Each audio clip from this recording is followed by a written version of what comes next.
Bienvenidos a su podcast Despertar Consciente. Soy su amigo Gustavo Torres y les doy la más cordial bienvenida a esta su casa. Gracias por estar aquí, gracias por acompañarme. Son ustedes muy amables. Recuerden que este espacio es para aprender, para reflexionar, pero sobre todo para compartir.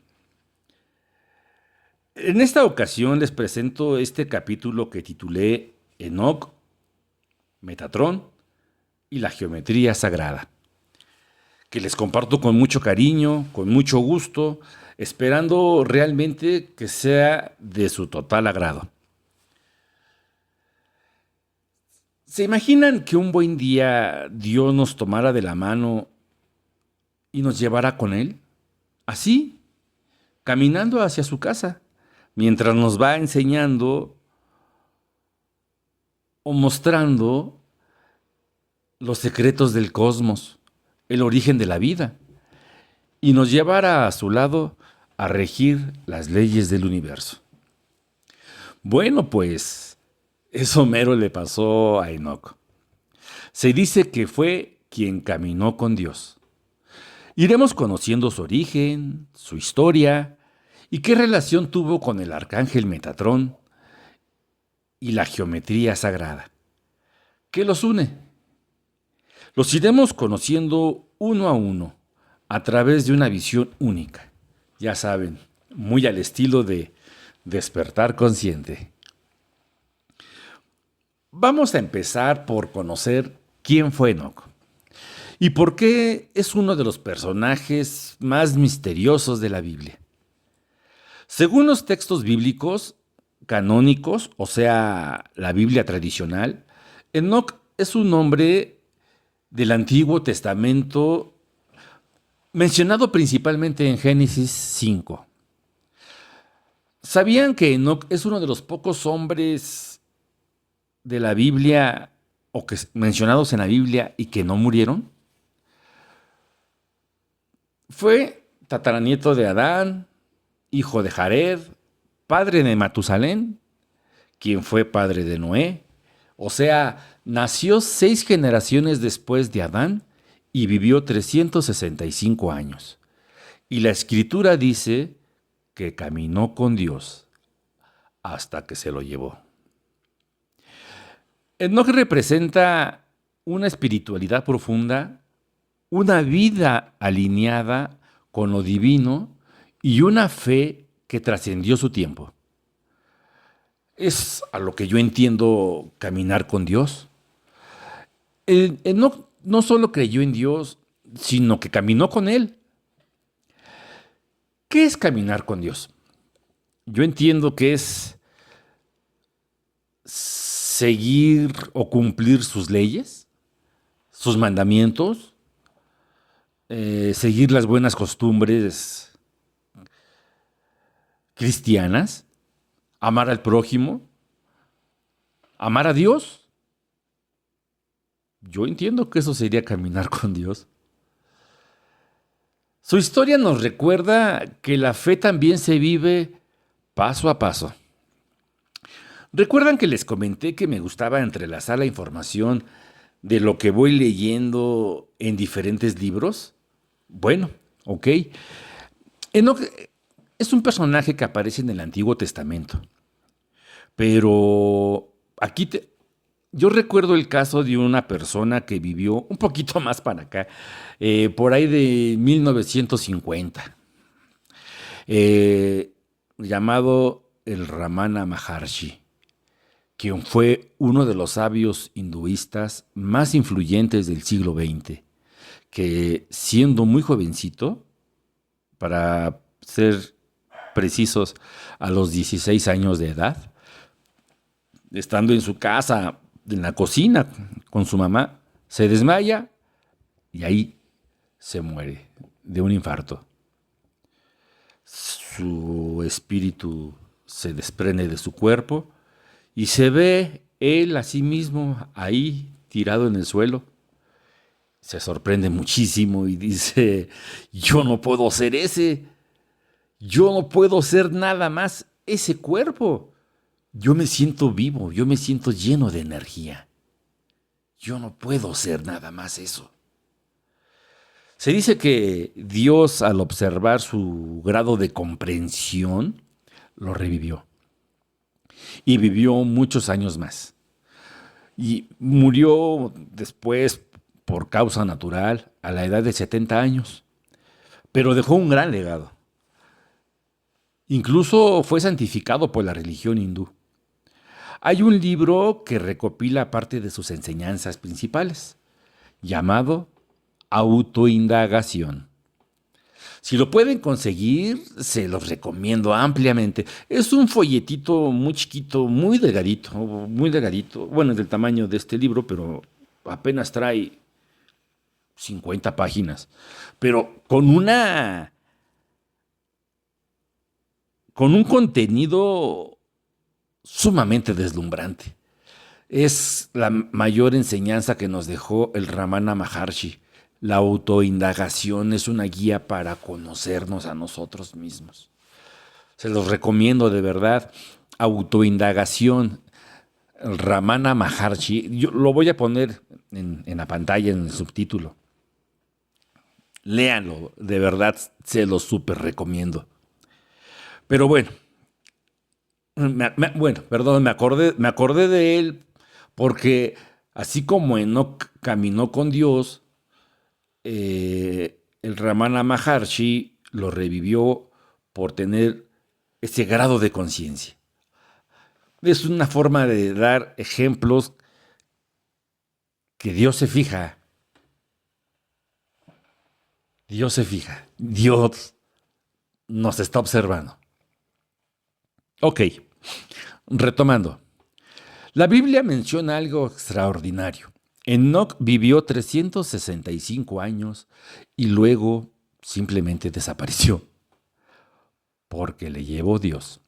Es decir, no se presenta como un personaje que murió de forma natural, sino como alguien que fue llevado por Dios en vida. Es uno de los dos personajes bíblicos que no experimentaron muerte física. Enoc y el profeta Elías. ¿Lo recuerdan? Según la tradición bíblica, en el segundo libro de los Reyes, se describe que el profeta Elías no murió de forma normal. En cambio, subió al cielo en medio de un torbellino, montado en un carro de fuego, arrastrado por caballos de fuego. Ay, este episodio es uno de los más fascinantes porque simboliza su ascenso directo al cielo sin experimentar la muerte física. Esta escena del caballo de fuego, del carro de fuego, jalado con caballos de fuego, pues me suena más a un tema ovni, ¿no creen? La nave, las turbinas, pero bueno, ya estaremos comentando eso. Retomando, este privilegio se le dio a Enoc por su fe y por haberle agradado a Dios. Recuerda, yo les dije, Dios nos está observando. Su vida demuestra que se puede vivir fielmente, aunque existan otros seres malvados. Fue llamado como profeta para predicar el arrepentimiento al pueblo, aunque inicialmente temía por ser tardo en el habla, o sea, era una especie de tartamudo. El Señor lo fortaleció y le dio poder para enseñar. Asimismo, el Señor le mostró una visión de todo lo que ocurría en la tierra. Vio la vida, muerte y resurrección de Jesucristo, la restauración del Evangelio en los últimos días y la segunda venida de Jesús. Como profeta apocalíptico, advierte de eventos futuros y luego asciende al cielo. ¿Recuerdan que en un capítulo anterior, en un podcast anterior llamado El Día de la Revelación, hablamos de diferentes temas, por supuesto, pero tocamos un tema, el de los Anunnaki? Si no lo han visto, se los recomiendo. Está muy bueno, de verdad. Si ya lo viste, recordarás que a estos seres se les conocía como los vigilantes o los ángeles caídos. Ellos le piden precisamente a Enoc que interceda por ellos por su causa ante Dios, y la narración recalca que la solicitud fue rechazada. El eje del pasaje es el juicio divino por haber corrompido el orden celestial y humano, mientras que Enoc funciona como mensajero entre el cielo y los rebeldes, porque él tiene un papel mediador o escriba justo. El libro de Enoc es un texto apocalíptico, aquí lo tenemos, antiguo, atribuido al patriarca bíblico. Pero hoy se sabe que es parte de una colección de textos judíos antiguos y se ha conservado en diferentes lenguas, tales como el Ges. El Ges es una lengua etíope muy antigua. De hecho, se han hallado fragmentos de este libro escritos en arameo y parcialmente en hebreo, entre los manuscritos del Mar Muerto.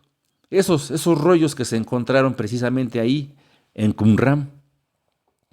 Por cierto, estoy preparando un capítulo que hablará de estos textos que se encontraron y que se conocen como los rollos del Mar Muerto. Y entre otros escritos están los evangelios apócrifos. Recordemos que apócrifos quiere decir no reconocidos, pero ya lo estaremos presentando, compartiendo, claro que sí, de verdad, muy pronto, ya lo estamos armando. Ok. El texto no fue escrito de una sola vez, sino que es una compilación de varios libros o secciones, les comentaba, redactadas en diferentes momentos de la época. Esto es, entre el siglo II antes de Cristo y el siglo I después de Cristo. Y la sección más antigua es precisamente el Libro de los Vigilantes, que data del año 300 al 200 antes de Cristo. Y detalla visiones celestiales, los Nefilim, ángeles, gigantes y secretos cósmicos. En sí, ¿de qué nos habla el libro de Enoc? Les repito, es un libro antiguo que no se encuentra en la Biblia de la mayoría de las tradiciones cristianas, pero es muy importante en corrientes judías y cristianas antiguas. En resumen, trata de una serie de revelaciones que Enoc, el tataranieto de Adán, habría recibido. Habla de ángeles caídos, menciona por ahí un número de 200 ángeles, quienes se les conocía como los vigilantes. Bueno, pues en este libro menciona quiénes eran, a qué vinieron a este planeta, cuál era su propósito. También habla de la existencia de gigantes. Y menciona hace mención de los pecados que cometieron, de los juicios de Dios. Y estos vigilantes y los gigantes le piden precisamente a Enoc que interceda por ellos, porque sabían que se avecinaba su destrucción, por todo lo que habían corrompido.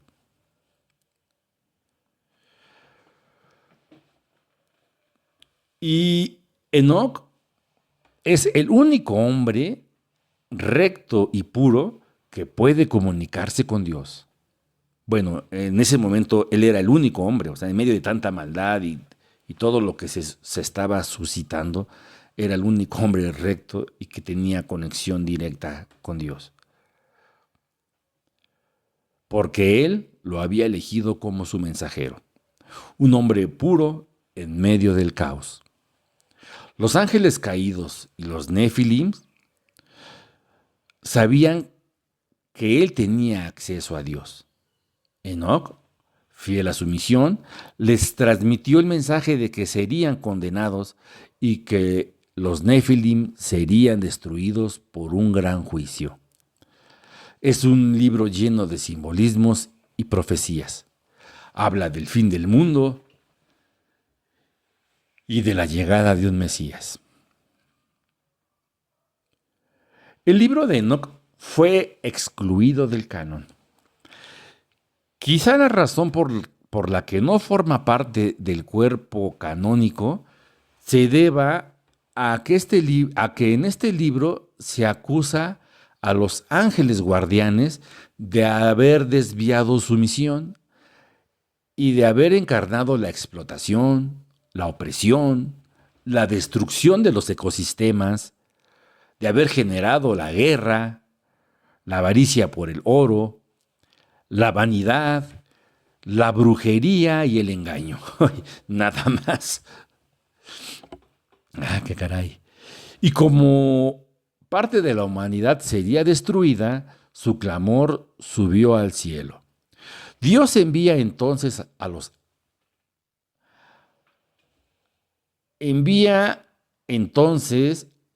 a encadenar a los vigilantes y a destruir a los gigantes, pues han oprimido a los humanos. Los ángeles caídos rogaron a Enoc que intercediese por ellos ante Yahvé. Hay teorías que sustentan que el lugar donde se encuentran prisioneros o aislados estos seres vigilantes en este planeta, precisamente es en la zona de la Antártida. Imagínense, hay teorías y hay fundamentos. Hay una persona que se dedicaba a hacer mapas, déjenme, lo recuerdo, pero me está llegando, perdón, y se los estaré mencionando. Pero hay una persona que hacía mapas e hizo todo un estudio geográfico de la Antártida. Y pues parece que ahí descubrió una ciudad enterrada y hay una ciudad abajo de toda la capa de hielo, ¿eh? Entonces, son muy fuertes los temas y los sustentos de que en Antártida hay algo que nos han ocultado o que no quieren que nos enteremos, porque incluso nadie puede llegar a ciertas zonas o al centro de la Antártida. Si eres un simple civil, simplemente no puedes entrar. Ni aunque fueras del ejército, tienes que ser parte del plan para que puedas entrar ahí. Pero bueno, eso ya lo estaremos investigando y ya lo estaremos platicando. ¿Qué sucede en la Antártida? Claro que sí.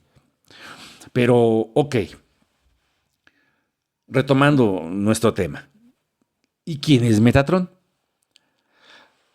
La relación fundamental entre Enoc es identificado como el origen humano de Metatron. Según la tradición judía mística, especialmente la Cábala, el profeta Enoc fue llevado al cielo sin morir y transformado en el arcángel Metatron. ¿Y cómo sabemos esto? ¿De dónde sacamos esta información? Ok. Enoc, capítulo 71, versículo 11. En aquel día vi al Señor de los Espíritus y su trono majestuoso en él. Y él se volvió hacia mí y dijo: ¿Qué ha sido de ti, Enoc? Entonces respondí: Soy Enoc. El Señor de los Espíritus me ha designado como mediador entre Él y la humanidad. Y el Señor declaró: a partir de ahora serás conocido como Metatron, el príncipe de los ángeles y escriba celestial. Metatrón es el profeta Enoc, quien fue elevado a los cielos sin conocer la muerte, y se transformó en este arcángel. Aunque Génesis 5, 23, 24, libro canónico, menciona que Enoc caminó con Dios y desapareció porque fue llevado al cielo sin morir. Pero nada más. No se menciona nada más.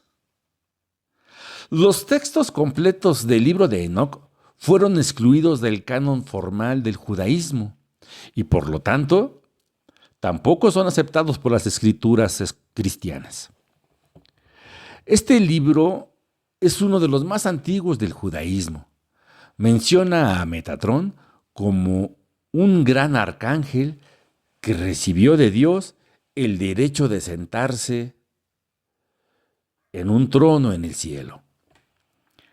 Metatrón, mencionado príncipe de la presencia divina y nombrado escriba celestial. El único ángel que puede sentarse en presencia de Dios. Metatrón actúa como el principal mediador entre lo divino y lo humano, continuando el papel de Enoc, pero ahora en nivel celestial. Metatrón es un arcángel de gran poder en la tradición judía, considerado el más poderoso del reino celestial, solo por debajo de Yahvé, o sea, Dios. Es escriba celestial, registra todas las decisiones divinas y de los seres terrenales en el libro de la vida. Es el portavoz de Dios, actúa como intermediario entre Dios y la humanidad y tiene acceso ilimitado al trono. Es el príncipe de los serafines, ángeles y arcángeles. Es guía para la humanidad. Metatrón caminó sobre la tierra en una encarnación humana, Enoc, lo que le permite conocer mejor las experiencias humanas y nos enseña a las personas cómo usar su poder espiritual. Su símbolo, el cubo de Metatrón, que contiene la geometría sagrada de toda la creación y se cree que su energía potencializa la manifestación de pensamientos y deseos. Es utilizado como un símbolo para la protección y la comprensión de la realidad, simbolizando la conexión entre lo terrenal y lo divino. Es el guardián de las geometrías sagradas, los patrones que forman toda la creación. Está asociado con los registros akáshicos, actuando como escriba celestial que registra todas las decisiones tomadas por los seres divinos y terrenales. Por cierto, tengo un podcast titulado Despertar Akáshico. Habla de todo lo relacionado a los registros akáshicos, quién nos rige y cómo podemos acceder a ellos. Véanlo, está muy interesante. Y la idea es que vayan interlazando la información. Esa es la idea, ¿eh? De eso se trata esto, de que ustedes saquen sus propias conclusiones. Claro. En resumen, Metatrón quedó en los textos apócrifos, o sea, en textos no reconocidos. Solo la Iglesia Ortodoxa Etíope lo considera canónico. En definitiva, toda esta historia no fue borrada por casualidad. Fue silenciada porque cuestiona la frontera entre lo humano y lo divino y desafía todo lo que creía sobre los ángeles y el trono de Dios. Simplemente representa la posibilidad de trascendencia humana, es decir, un ser mortal, un simple hombre, un simple humano, puede alcanzar estado angelical. Y nos lo han ocultado. Enseñanzas que no nos quieren compartir, como muchas otras. Lo padre es que todo va saliendo a la luz. Pero ahora entremos de lleno a la geometría sagrada. ¿Qué relación hay? Metatrón no rige la geometría sagrada porque sea el jefe de la geometría en sentido matemático, sino porque en la tradición espiritual, o sea, la cábala, el judaísmo, el islam y el cristianismo, se le considera el guardián del orden divino y del árbol de la vida. Su símbolo, el cubo de Metatrón, contiene la estructura geométrica que resume los principios sagrados de la creación. Metatrón es quien custodia el árbol de la vida, símbolo central de la cábala, y representa el mapa central de la creación, un modelo cósmico y espiritual que describe cómo el infinito se emana y se manifiesta en el universo. A partir de las 10 emanaciones divinas llamadas Sefirot, conectadas por 22 senderos y ligados a las 22 letras del alfabeto hebreo. El árbol de la vida representa simultáneamente la estructura del universo, la naturaleza de la divinidad revelada, la psique humana y el ascenso espiritual del hombre. Esto es el árbol de la vida. Pero, atención, aquí hay un tema de unidad y dualidad. Cuando Adán y Eva comen del árbol del conocimiento del bien y del mal, su conciencia cambia de unidad con la divinidad a dualidad y separación. El árbol de la vida nos muestra el camino de retorno a la unidad. ¡Wow! Tenemos las herramientas. Caray, hay que usarlas. En resumen, el árbol de la vida es el diagrama sagrado que codifica la estructura del cosmos, la divinidad y el alma humana, mostrando cómo todo emerge de la emanación divina y cómo la conciencia puede ascender espiritualmente hacia la unidad con el infinito. La geometría sagrada se usa para representar precisamente ese árbol y su flujo energético. Por eso se le llama guardián de la geometría sagrada. El cubo de Metatrón contiene la estructura geométrica del árbol y sus principios de creación. Está compuesto por 13 círculos conectados por 78 líneas, y dentro de él se puede hallar a los 5 sólidos platónicos: tetraedro, cubo, octaedro, dodecaedro e icosaedro, que representan los 5 elementos y la esencia de la materia, lo que lo convierte en un mapa de la geometría universal. Tradicionalmente se interpreta como un puente entre lo humano y lo divino, un símbolo que contiene todos los patrones posibles de la realidad, dado que todo lo que existe en el universo puede reducirse a alguna combinación de estos sólidos, y los cuales menciono uno a uno. 1. Tetraedro, que refiere al elemento fuego y la energía dinámica. Simboliza la sabiduría, la manifestación y fuerza creadora. Su chakra, plexo solar, que es el centro del poder personal. Representa la capacidad de convertir ideas en realidad y la chispa inicial de la creación. ¡Wow!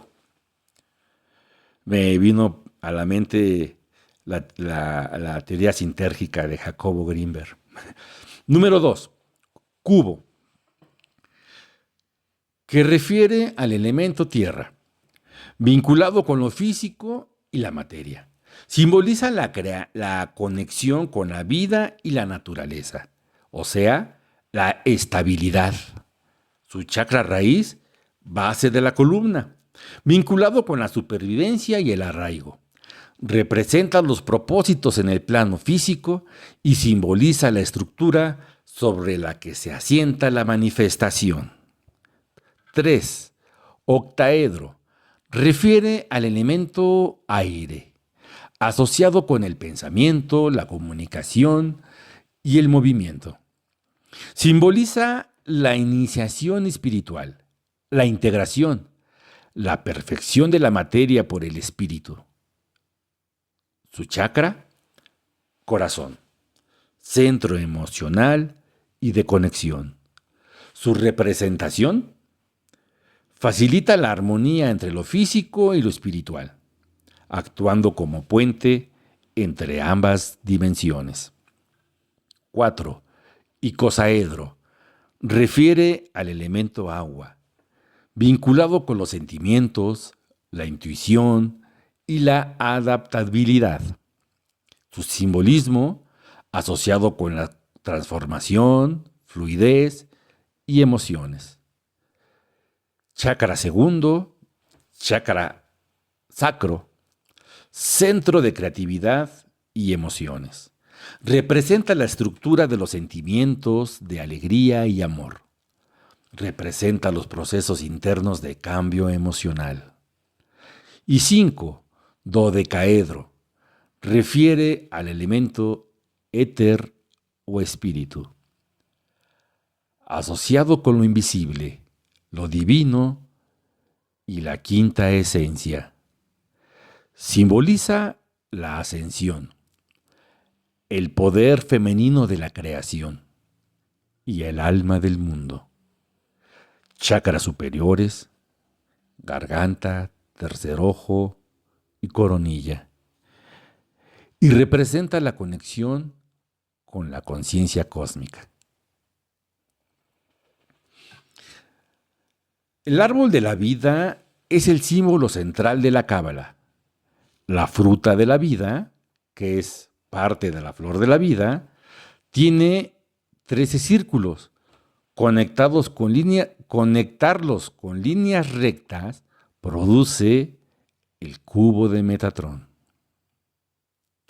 La geometría sagrada son los patrones y proporciones perfectos que se consideran base del universo y se manifiestan en la naturaleza, en el arte y la arquitectura. Sirve como una herramienta para comprender el orden cósmico, armonizar la energía personal y ambiental y profundizar la conexión espiritual, con aplicaciones que van desde la construcción hasta la sanación y el bienestar interior. Sus patrones universales. Se refiere a la idea de que existen patrones geométricos fundamentales, como la espiral o la flor de la vida, que estructuran toda la creación y están presentes tanto en el cosmos como en el microcosmos. Conexión con la materia-espíritu.